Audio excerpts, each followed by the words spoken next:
Eu não sei que horas você vai ver esse vídeo, então olá, meu nome é Gabriel e hoje eu quero falar sobre uma das sensações mais divertidas dos jogos do Homem-Aranha: se balançar pelas teias em Nova York. Às vezes você nem está seguindo uma missão. Não tem vilão na tela, não tem explosão, não tem uma grande cena dramática acontecendo.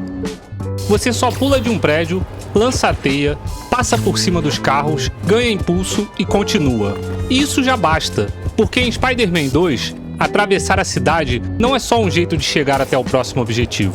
O movimento já é parte da experiência. Mas tem um detalhe que torna isso ainda mais interessante. O Homem-Aranha não voa como o Superman. Ele precisa da cidade, precisa dos prédios, da altura, do impulso e do tempo certo para lançar a teia. Para avançar, ele precisa se jogar primeiro. E esse movimento começa a conversar com Jean-Paul Sartre, um filósofo francês ligado ao existencialismo. Para Sartre, a liberdade não é simplesmente fazer qualquer coisa. Liberdade também é lidar com o peso das nossas escolhas e com a responsabilidade de construir quem somos a partir delas. Uma das coisas mais bonitas nos jogos do Cabeça de Teia é que Nova York não é apenas um cenário. A cidade faz parte da jogabilidade. Cada prédio vira apoio. Cada avenida cria espaço para ganhar velocidade. Cada esquina muda o ritmo do balanço. Quando você acerta o movimento, parece que o personagem e a cidade entram em sincronia. É por isso que se locomover nesses jogos é tão prazeroso. O caminho não é só um intervalo entre uma missão e outra. O caminho é a experiência. Sartre dizia que a gente não nasce com uma essência pronta. Primeiro nós existimos, depois vamos nos construindo através das nossas ações. Peter Parker também passa por isso. A picada da aranha dá poderes a ele, mas não define quem ele é. O que transforma Peter em Homem-Aranha é o que ele faz depois. Nos jogos, essa ideia aparece no próprio corpo do personagem. Ele precisa cair, ajustar o movimento, lançar a teia no momento certo e encontrar um novo ponto de apoio. A cidade não entrega um caminho pronto. Ele constrói esse caminho enquanto se move. Peter Parker não vira herói no segundo em que ganha poderes. Naquele momento, ele apenas descobre que é capaz de fazer coisas que antes pareciam impossíveis. Mas isso sozinho ainda não faz dele o Homem-Aranha. A virada acontece depois, com a morte do tio Ben. E é ali que Peter entende que poder não é só vantagem. Poder também deixa marcas. Porque quando você pode fazer alguma coisa e não faz, essa ausência também pesa. Por isso a frase "com grandes poderes vem grandes responsabilidades" funciona tão bem. Ela não fala apenas sobre força, ela fala sobre consciência. Peter não escolheu ser picado pela aranha. Também não escolheu perder o tio. Mas depois disso, ele precisa decidir o que fazer com a própria dor. E é aqui que Sartre combina tão bem com o personagem.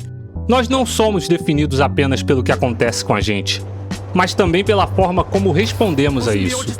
Nos jogos, essa ideia aparece quando você está se balançando pela cidade e surge um crime no mapa. Em poucos segundos, a cidade muda de sentido.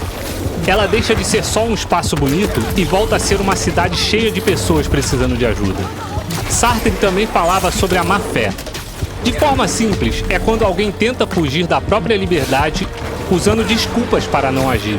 Peter poderia fazer isso. Ele poderia se definir apenas pela culpa, pelo cansaço ou pelas perdas. Poderia dizer que o mundo cobra demais dele e simplesmente abandonar tudo.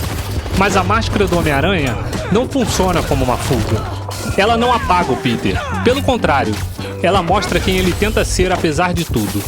Por trás do uniforme, ainda existe alguém atrasado, machucado, cheio de problemas e tentando manter a vida em pé. O heroísmo dele não vem de ser perfeito. E é justamente isso que o torna um herói tão querido entre os fãs. Peter não é herói porque não sente dor. Ele é herói porque continua agindo apesar dela. A travessia do Homem-Aranha pela cidade é marcante porque transforma uma ideia filosófica em sensação física. Você sente a liberdade no controle. Na curva feita no último segundo, no impulso que vem depois de uma queda, O jogo não precisa explicar isso com palavras. Ele coloca essa sensação na sua mão. E talvez seja por isso que, mesmo existindo viagem rápida, muita gente quase nunca usa.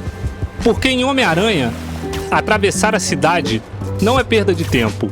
É uma das melhores partes da experiência. Quando olhamos para Peter, essa travessia ganha outro sentido. Ele cai, erra, perde pessoas, carrega a culpa, tenta de novo e continua seguindo. Não porque tem tudo resolvido, mas porque decidiu que as tragédias da vida dele não seriam a última palavra sobre quem ele é.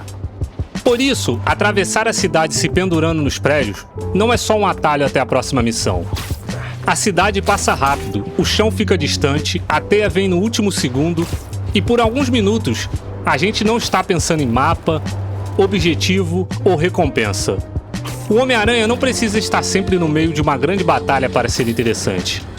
Às vezes, basta ver ele atravessando a cidade para entender por que esse personagem marcou tanta gente. E quando o jogo acaba, não é uma missão específica que fica na memória.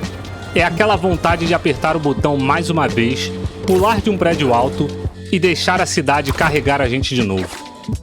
Então me conta nos comentários, qual jogo já te fez sentir liberdade só pelo jeito de se movimentar pelo mapa?